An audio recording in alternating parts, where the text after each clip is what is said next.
আজ আমি class 12-এর economics class নেব। আজকের টপিক হলো কস্ট অফ প্রোডাকশন। এই চ্যাপ্টারটি আমি এর আগের দুটো ক্লাসে পড়িয়েছি, বাকি অংশটুকু আজকে আমি তোমাদের পড়াবো।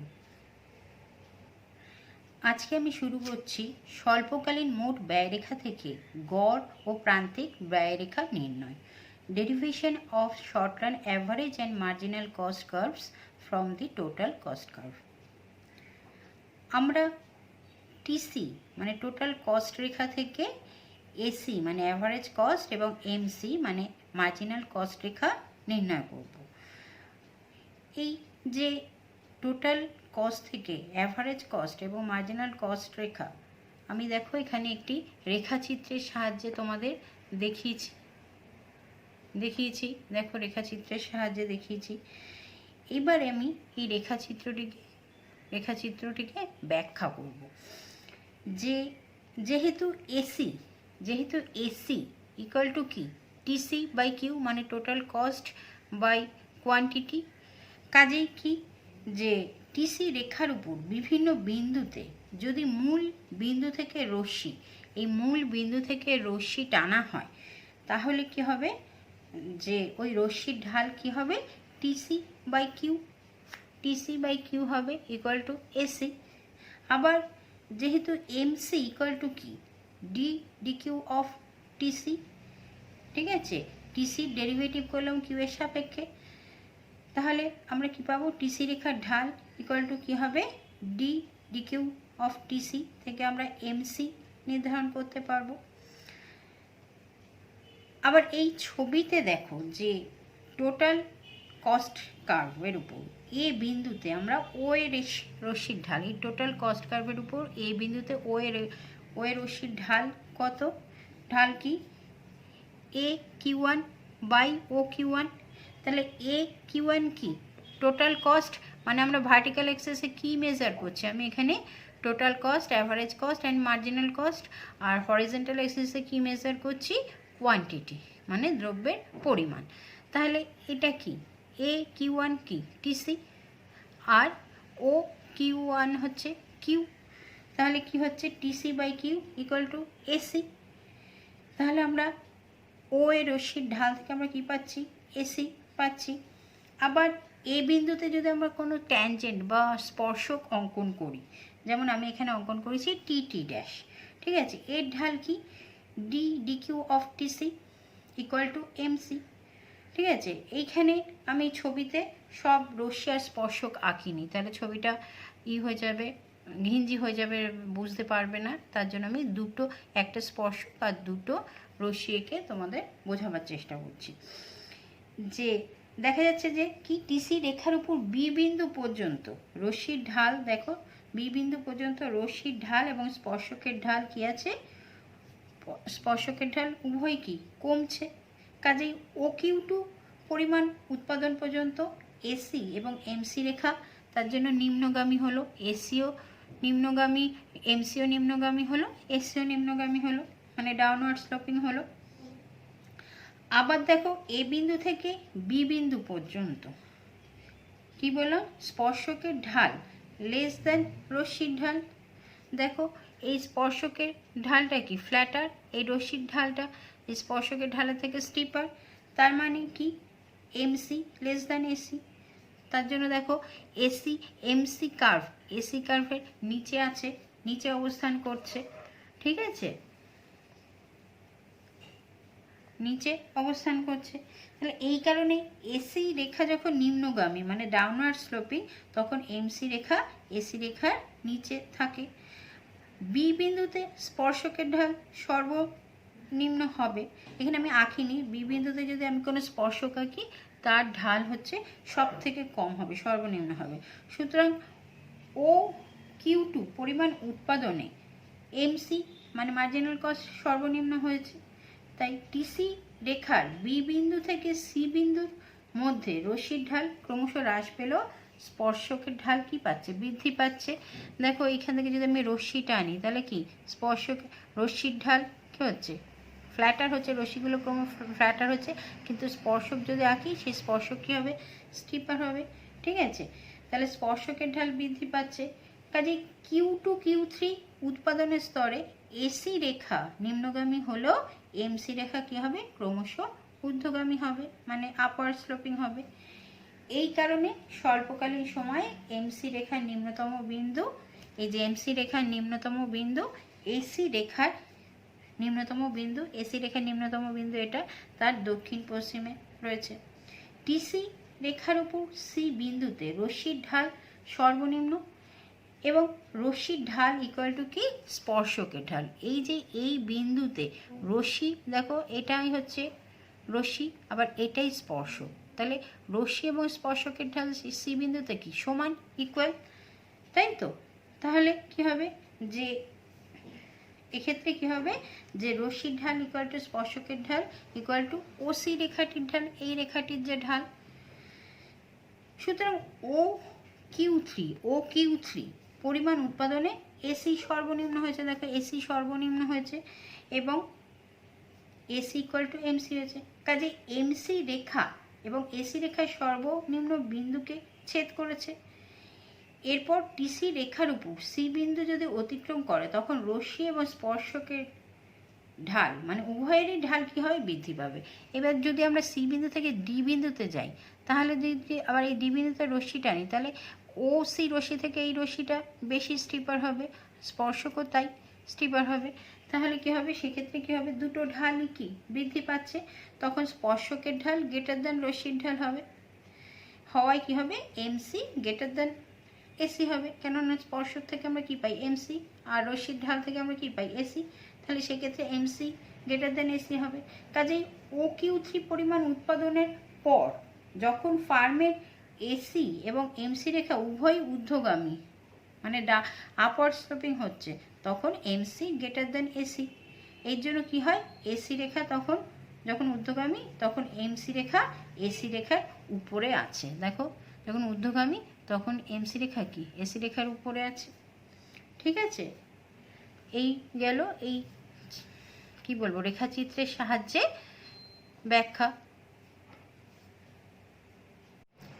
দেখো স্বল্পকালীন মোট উৎপাদন রেখা ও মোট ব্যয় রেখার মধ্যে সম্পর্ক, relation between short run total product curve and total cost curve. দেখো আমি এখানে দুটো রেখাচিত্রের সাহায্যে তোমাদের বোঝাবার চেষ্টা করেছি। মোট ব্যয় রেখা এবং মোট উৎপাদন রেখার মধ্যে একটি সম্পর্ক আছে। আমরা জানি কি, যখন মোট উৎপাদন রেখার আকৃতি পরিবর্তনশীল অনুপাতের নিয়ম অনুযায়ী স্থির হয়। এই নিয়ম অনুযায়ী কি, যখন স্থির উপাদানকে অপরিবর্তিত রেখে পরিবর্তনীয় উপাদানকে ক্রমাগত বাড়ানো হয়, তখন পরিবর্তনীয় উপাদানের গড় উৎপাদন এবং প্রান্তিক উৎপাদন কি হয়, প্রথম দিকে বাড়ে তারপর কমে। এই নিয়মটি কার্যকরী হয় বলেই মোট উৎপাদন রেখা প্রথম দিকে কি হয়, ঊর্ধ্বমুখী উত্তল হয় এবং পরে ঊর্ধ্বমুখী অবতল হয়। দেখো আমি ছবিতে দেখিয়েছি। তারপর মোট উৎপাদন রেখা সর্বোচ্চ হওয়ার পর আবার এটি কি হয়, নিম্নমুখী হয়। এবার এই ছবিতে দেখো OPQS হলো কি, মোট উৎপাদন রেখা। এটি কিউ পর্যন্ত কি ঊর্ধ্বমুখী এবং তারপর নিম্নমুখী। ঊর্ধ্বমুখী অংশে রেখাটি OP পর্যন্ত উত্তল এবং পি এর পর থেকে অবতল, মানে পি বিন্দুর পর থেকে অবতল। তাহলে পি বিন্দুটি হলো কি, বাঁক বদলের বিন্দু, যেখানে পরিবর্তনীয় উপাদানের প্রান্তিক উৎপাদন সর্বোচ্চ। পি পর্যন্ত x1 এর প্রান্তিক উৎপাদন বাড়ে, তারপর প্রান্তিক উৎপাদন কমে। কিউ বিন্দুতে x1 এর প্রান্তিক উৎপাদন 0 এবং কিউ বিন্দুর পর এটি ঋণাত্মক হয়। x1 এর গড় উৎপাদন এবং প্রথম দিকে কি হবে, বাড়বে, তারপর সর্বোচ্চ হওয়ার পর এটি কমবে। তাহলে গড় উৎপাদন সর্বাধিক হবে আর বিন্দুতে, যেখানে মোট উৎপাদন রেখার স্পর্শক কি মূলবিন্দুগামী। আর পর্যন্ত কি হবে, গড় উৎপাদন বাড়ছে, তারপর আর বিন্দুতে গড় উৎপাদন সর্বাধিক এবং আর বিন্দুর পর গড় উৎপাদন কি হবে, কমবে। এবার আমরা মোট পরিবর্তনীয় ব্যয়রেখার আকৃতি দেখি। দেখো আমি ছবিতে দেখিয়েছি, এটি মোট উৎপাদন ব্যয়রেখার মতো ঊর্ধ্বমুখী হয়। কি বললাম? এই যে পরিবর্তনীয় ব্যয়রেখার আকৃতি কি মোট উৎপাদন ব্যয়রেখার মতো ঊর্ধ্বমুখী হয়, তবে এটি প্রথমে কি হয়? অবতল, তারপর উত্তল হয়। এই ছবিতে দেখো যে ও P1 R1 Q1 হলো কি টিভিসি রেখা, মানে টোটাল ভেরিয়েবল কস্ট কার্ভ। এটি P1 পর্যন্ত কি ঊর্ধ্বমুখী অবতল এবং P1 এর পর থেকে কি উত্তল। তাহলে টিভিসি রেখার P1 বিন্দুটি কি টিপি রেখার P বিন্দুর মতো। আবার P বিন্দুতে X1 এর প্রান্তিক উৎপাদন সর্বোচ্চ, অন্যদিকে P1 বিন্দুতে প্রান্তিক ব্যয় সর্বনিম্ন। আবার টিপি রেখার আর বিন্দুতে X1 এর গড় উৎপাদন সর্বাধিক, অন্যদিকে টিভিসি রেখার আর বিন্দুতে গড় উৎপাদন ব্যয় সর্বনিম্ন। টিপি রেখার থেকে কি দেখা যাচ্ছে যে গড় উৎপাদন প্রথমে সর্বোচ্চ, তারপর সর্বোচ্চ হয় কি প্রান্তিক উৎপাদন। অন্যদিকে টিভিসি রেখা থেকে কি দেখা যাচ্ছে যে প্রান্তিক ব্যয় প্রথমে সর্বনিম্ন হয়, তারপর সর্বনিম্ন হয় কি গড় পরিবর্তনীয় ব্যয়। টিভিসি সঙ্গে টিএফসি যোগ করলে টোটাল কস্ট পাওয়া যায়। যেহেতু টিএফসি স্থির, কাজেই টিসি রেখাই হবে কি টিভিসি রেখা। এবার উৎপাদন রেখা ও ব্যয় রেখার মধ্যে সম্পর্ককে আমি দেখো আলাদাভাবে একটা ছবির সাহায্যে দেখিয়েছি। দেখো এই ছবিতে কি দেখা যাচ্ছে যে যখন এমপি, কি বললাম এমপি মানে মার্জিনাল প্রোডাক্ট ঊর্ধ্বমুখী, তখন এমসি কি নিম্নমুখী, তাই তো। আবার যখন এমপি সর্বোচ্চ, তখন এমসি কি সর্বনিম্ন, তাই তো। যখন এমপি কমছে তখন এমসি বাড়ছে, যখন এমপি কমছে তখন কি হচ্ছে এমসি বাড়ছে। আবার যখন এপি বাড়ছে মানে এপি বাড়ছে তখন কি এভিসি কি হচ্ছে এভিসি বাড়ছে। কি বললাম? সরি, যখন এপি বাড়ছে তখন এভিসি কমছে। কি বললাম? যখন এপি বাড়ছে তখন এভিসি কমছে। যখন এপি সর্বোচ্চ তখন এভিসি কি সর্বনিম্ন। যখন এপি সর্বোচ্চ তখন এভিসি কি সর্বনিম্ন। এবং যখন এপি কমছে তখন এভিসি কি বাড়ছে। ঠিক আছে? যখন এপি সর্বোচ্চ তখন কি হচ্ছে এপি ইকুয়াল টু এমপি হচ্ছে। আবার যখন এভিসি সর্বনিম্ন তখন কি হচ্ছে এমসি ইকুয়াল টু এভিসি হচ্ছে। তাহলে এই উপরের আলোচনা থেকে আমরা কি দেখলাম যে কিভাবে স্বল্পকালীন উৎপাদন রেখার সঙ্গে স্বল্পকালীন ব্যয় রেখা সম্পর্কযুক্ত। এর জন্যই বলা হয় যে স্বল্পকালীন উৎপাদন রেখার সঙ্গে স্বল্পকালীন ব্যয় রেখার সম্পর্ক হলো কি দর্পণে প্রতিফলিত প্রতিবিম্বের মতো। এবার আমরা পড়ব যে স্বল্পকালীন এবং দীর্ঘকালীন মোট ব্যয়ের সম্পর্ক, relationship between short run and long run costs.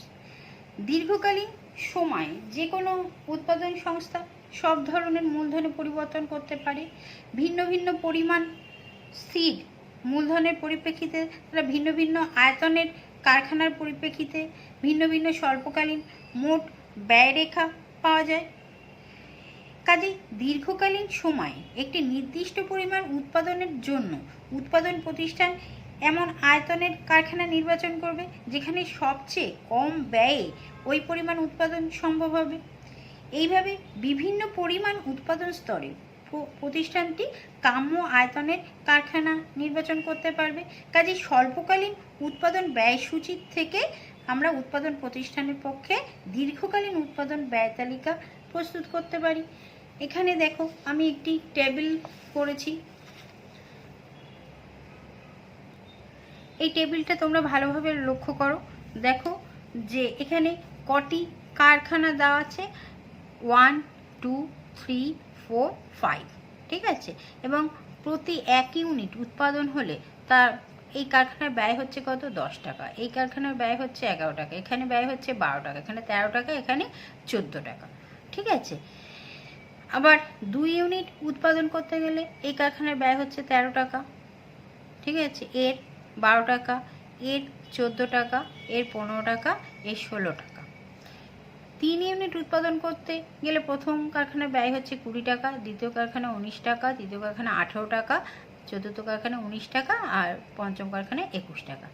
4 unit উৎপাদন করতে গেলে এর 34 টাকা ব্যয় হচ্ছে, এর 33 টাকা ব্যয় হচ্ছে, এর 32 টাকা ব্যয় হচ্ছে, এর 30 টাকা ব্যয় হচ্ছে আর এর 31 টাকা ব্যয় হচ্ছে। 5 ইউনিট উৎপাদন করতে গেলে এর 59 মানে 59 টাকা ব্যয় হচ্ছে, এর 58 টাকা ব্যয় হচ্ছে, এর 51 টাকা ব্যয় হচ্ছে, এর 50 টাকা ব্যয় হচ্ছে আর এর 49 টাকা ব্যয় হচ্ছে। তাহলে এই টেবিলে আমরা কি দেখলাম যে কারখানা 1, 2, 3 প্রভৃতি বিভিন্ন আয়তনের কারখানার পরিবর্তে স্বল্পকালীন ব্যয়সূচি দেখাচ্ছে। যেমন উৎপাদন প্রতিষ্ঠানটি যদি 2 একক উৎপাদন করতে চায় তবে তার দীর্ঘকালীন সময় মানে এই 2 নম্বর কারখানার সর্বনিম্ন ব্যয় কত হচ্ছে? 1 ইউনিট উৎপাদন করতে সবচেয়ে কম ব্যয় হচ্ছে কার? না 1 কারখানার, তাই তো, এক আয়তনের কারখানার। বা 2 ইউনিট উৎপাদন করতে সর্বনিম্ন ব্যয় হচ্ছে কত? 12 টাকা। দেখো বাকিগুলো বেশি। 3 ইউনিট উৎপাদন করতে সর্বনিম্ন ব্যয় কত?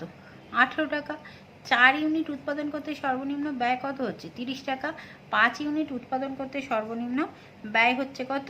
49 টাকা। তাহলে যেমন উৎপাদন প্রতিষ্ঠানটি যদি 2 একক দ্রব্য উৎপাদন করতে চায় তবে দীর্ঘকালীন সময় 2 নং আয়তন মানে 2 নং আয়তনের কারখানা নির্বাচন করা তার পক্ষে লাভজনক হবে, তাই তো।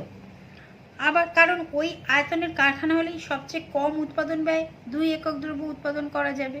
আবার উৎপাদন প্রতিষ্ঠান যখন 3 একক দ্রব্য উৎপাদন করতে চায় তখন 3 নং আয়তন কারখানা নির্বাচন করা লাভজনক হবে, কেননা এখানে সবচেয়ে কম ব্যয় উৎপাদন করা সম্ভব।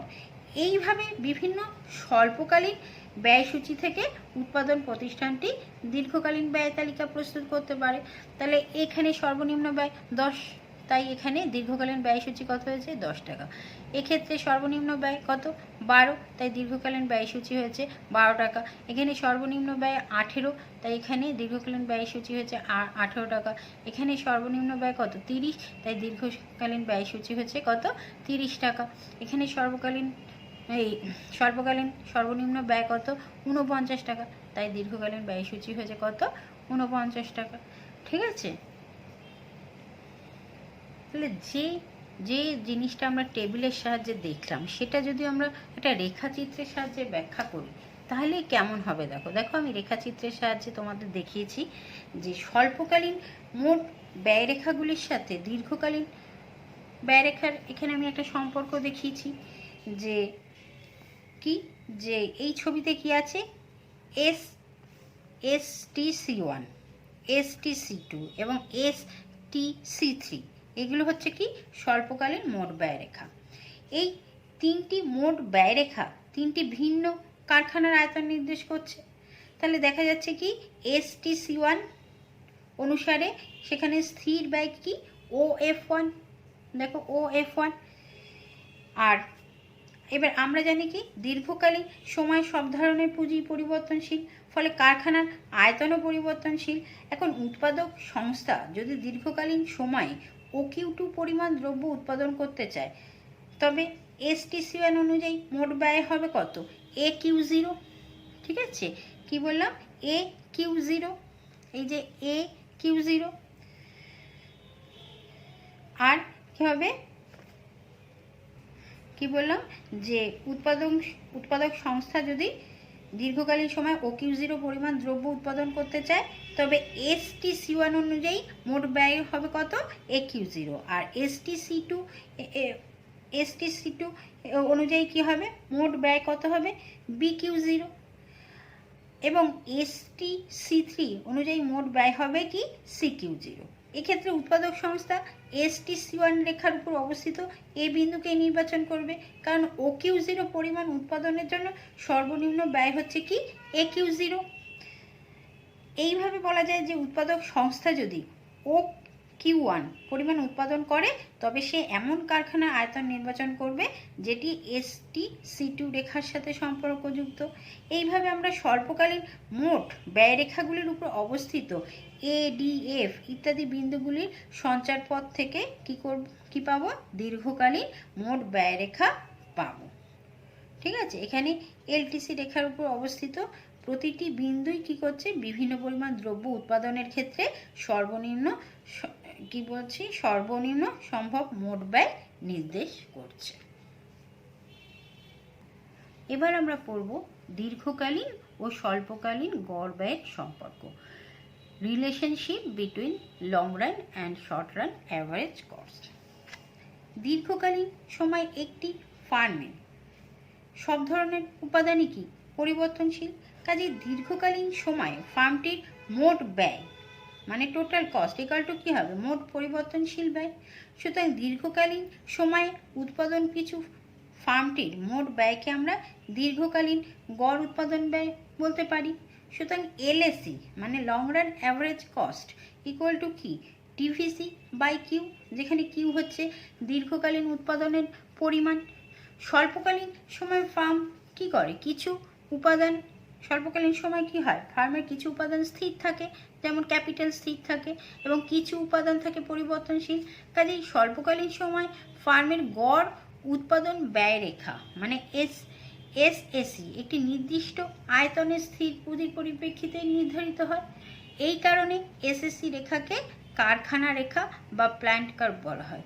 প্রতিটি এসএসসি রেখা একটি নির্দিষ্ট আয়তনের কারখানাকে নির্দেশ করে। এবার আমরা দেখি যে দীর্ঘকালীন গড় ব্যয় রেখার আকৃতি কেমন হবে। ঠিক আছে, যে দীর্ঘকালীন সময়ে ফার্মে কি সব ধরনের উপাদানেই পরিবর্তন আনা সম্ভব হয়। এই সময় পরিবর্তনশীল মূলধনে বা পুঁজিতে পরিবর্তন আনলে উৎপাদনের মাত্রা যে হারে পরিবর্তিত হবে তাকে উৎপাদনের কি বলে, মাত্রাজনিত প্রতিদানের বিধির মাধ্যমে ব্যাখ্যা করা হয়। তাহলে আমরা লক্ষ্য করেছি যে এই বিধি অনুসারে দীর্ঘকালীন সময়ে কোনো ফার্মের আয়তন কি যখন বৃদ্ধি পায় তখন আইআরএস কার্যকর হয়, মানে ইনক্রিজিং রিটার্ন টু স্কেল কার্যকর হয়, এবং এলএসি কি হয় মানে লং রান অ্যাভারেজ কস্ট কি হয়, ধীরে ধীরে হ্রাস পায়। এর কারণ হলো কি, যে তখন উপাদানসমূহের নিয়োগের বৃদ্ধির তুলনায় উৎপাদন বৃদ্ধির হার অধিক হয়, মানে বেশি হয়, এবং প্রতিষ্ঠানটি ব্যয় সংকোচের নানা সুবিধা ভোগ করে। এরপর উৎপাদনের মাত্রা যদি আরও বৃদ্ধি পেতে থাকে, একসময় কি হয়, ব্যয় সংকোচের সুবিধার পরিবর্তে ব্যয় বৃদ্ধিজনিত অসুবিধা দেখা দেয়। কাজেই উৎপাদনের মাত্রা বৃদ্ধি পেলেও যখন এই ব্যয় সংকোচের সুবিধার শক্তি এবং ব্যয় বৃদ্ধিজনিত অসুবিধার শক্তি পরস্পর সমান হয় তখন সিআরএস কার্যকর হয়, মানে কনস্ট্যান্ট রিটার্ন টু স্কেল কার্যকরী হয়। তখন কিউ এর পরিবর্তন সত্ত্বেও এলএসি অপরিবর্তিত থাকে, মানে লং রান অ্যাভারেজ কস্ট অপরিবর্তিত থাকে।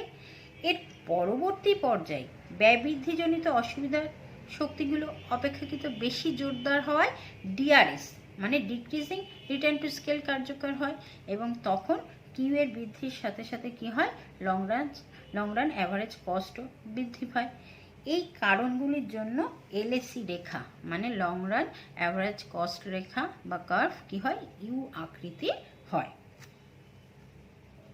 এবার আমরা দেখি যে স্বল্পকালীন ব্যয় রেখাগুলির সমন্বয়ে দীর্ঘকালীন গড় ব্যয় রেখা কিভাবে নির্ণয় করা যায়। যে একটি এলএসি রেখা মানে long run average cost curve প্রকৃতপক্ষে অনেকগুলি এসএসসি মানে শর্ট রান অ্যাভারেজ কস্ট কার্ভের সমষ্টি। এই কারণে এলএসি রেখাকে কি বলা হয়, লেফাফার রেখা বা এনভেলপ কার্ভও বলে। অর্থাৎ একটি খামের মধ্যে যেমন অনেকগুলো চিঠি থাকে, তেমনি একটি এলএসি রেখাও যেন অনেক এসএসসি মানে শর্ট রান অ্যাভারেজ কস্ট রেখার সমন্বয়ে গঠিত। কাজেই এলএসি রেখাটি এসএসসি রেখার তুলনায় বেশি চ্যাপ্টা হয়, মানে ফ্ল্যাট টাইপের হয়, অথবা এলএসি রেখাটি এসএসসি রেখার তুলনায় কম খাড়া বা ঢালু হয়, মানে লেস স্টিপ হয়। এইবার দেখো যে ছবিতে দেখো যে ফার্মের আয়তন যখন বৃদ্ধি পায় তখন কি হচ্ছে, এসএসসি রেখাটি অপেক্ষাকৃত ডান দিকে এবং নিচে স্থানান্তরিত হয়ে কি হচ্ছে, এসএসি2 হচ্ছে। এসএসসি1 রেখাটি কি হচ্ছে, অপেক্ষাকৃত ডান দিকে এবং নিচে স্থানান্তরিত হয়ে এসএসসি2 হয়। কারণ ইনক্রিজিং রিটার্ন টু স্কেল কার্যকর হওয়ায় ফার্মটির পক্ষে দীর্ঘকালীন সময়ে ওকিউ2 পরিমাণ উৎপাদন আর বিকিউ2 পরিমাণ গড় ব্যয় করা সম্ভব হয়। যখন কনস্ট্যান্ট রিটার্ন টু স্কেল কার্যকর হয় তখন শর্ট রান অ্যাভারেজ কস্ট রেখার নিম্ন বিন্দু ভূমি অক্ষের সাথে সমান্তরালভাবে ডান দিকে সরে যায়।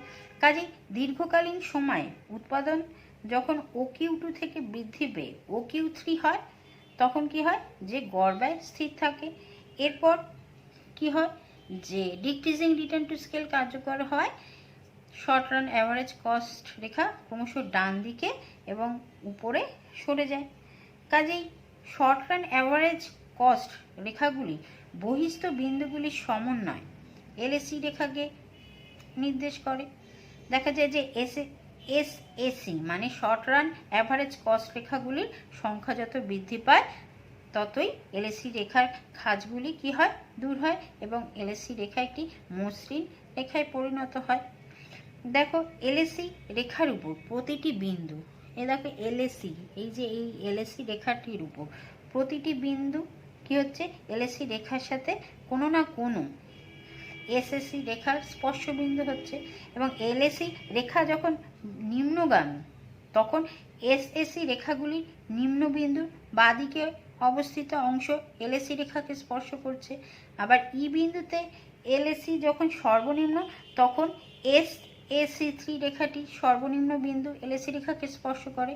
আবার LAC রেখা যখন ঊর্ধ্বগামী তখন SAC রেখাগুলির নিম্ন বিন্দুগুলি ডান দিকে অংশ LAC রেখাকে স্পর্শ করছে।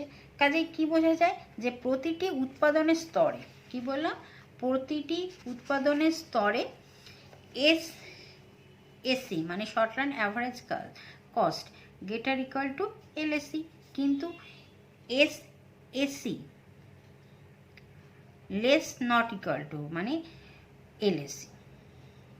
ঠিক আছে, যেমন ফার্মটি যদি OQ1 পরিমাণ উৎপাদন করে তবে LAC রেখার উপর এ বিন্দুতে অবস্থান করে। এ বিন্দুটি SAC রেখার সাথে সম্পর্কযুক্ত কারখানার আয়তন নির্দেশ করে।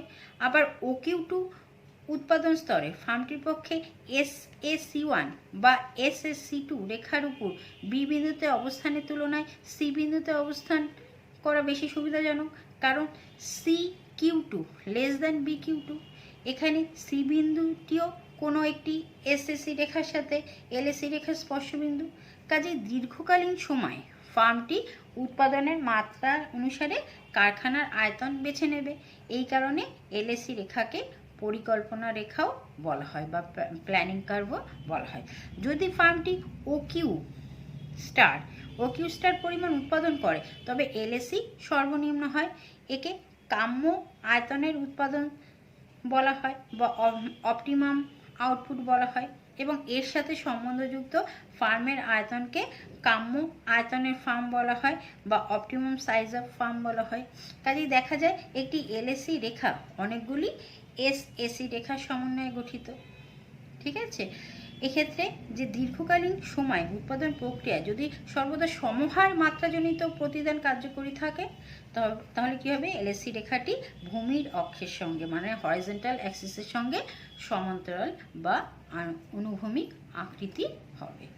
ঠিক আছে, এই চ্যাপ্টারটি আজ এখানেই শেষ হয়ে গেল। এই চ্যাপ্টারটি ভালো করে পড়বে। এই চ্যাপ্টার থেকে তোমাদের কোনো বড় প্রশ্ন আসবে না, এই শর্ট কোশ্চেন আসবে, 2 নম্বর আর 1 নম্বরের প্রশ্ন আসবে। তোমরা চ্যাপ্টারটি ভালো করে পড়বে।